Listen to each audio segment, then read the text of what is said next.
Vous allez faire une sortie avec une 2 chevaux des années 80. C'est une voiture exceptionnelle, mais aussi très fragile. Nous vous demandons d'en prendre soin. Cette vieille dame n'a pas d'assistance de freinage, ni de direction assistée. Le freinage prend donc plus de temps qu'avec une voiture moderne. Voici quelques conseils pour que votre sortie se passe le mieux possible.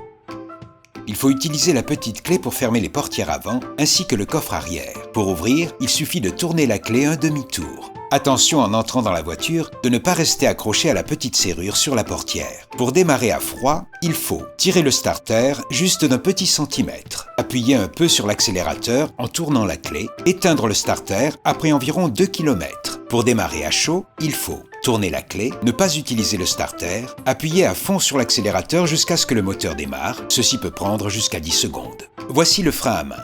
Vous pouvez l'activer en le tirant vers vous. Pour relâcher le frein à main, il suffit d'appuyer sur le petit bouton situé sur le bout de la manette et de le relâcher. Le passage de vitesse.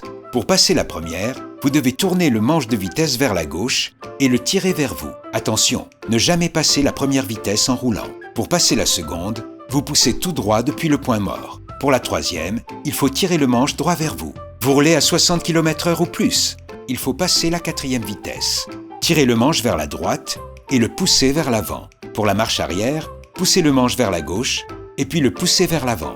Laissez la voiture monter à haut régime. Ceci aidera au refroidissement du moteur, surtout quand il fait très chaud. La 2 chevaux fait du bruit. Ne vous inquiétez pas, ceci est normal. La vitesse maximale est de 90 km/h. Pour allumer les phares, tournez 2 fois ce petit levier. Une fois pour se mettre en veilleuse et une deuxième fois pour passer en mode feu de croisement. En tirant le levier vers vous, vous activez les feux de route. Voici le klaxon.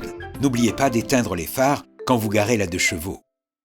L'indicateur de direction se trouve à gauche du volant. Il ne se désactive pas automatiquement après les virages. Sur le tableau de bord se trouve un bouton pour activer les essuie-glaces. Pour ouvrir les portières depuis l'intérieur, montez la petite poignée vers le haut. Pour ouvrir la vitre, appuyez sur le verrou et vous basculez la vitre vers l'extérieur. Pour fermer la vitre, déverrouillez le bouton de maintien et laissez tomber la vitre d'environ 10 cm vers le bas. Pour ouvrir les portières arrière, poussez la petite poignée vers l'avant.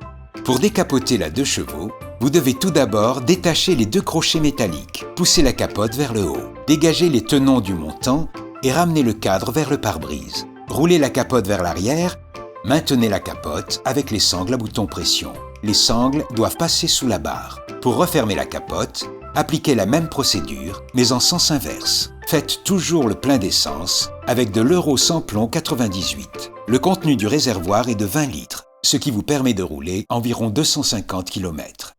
Vintage Road Trips vous souhaite un bon voyage.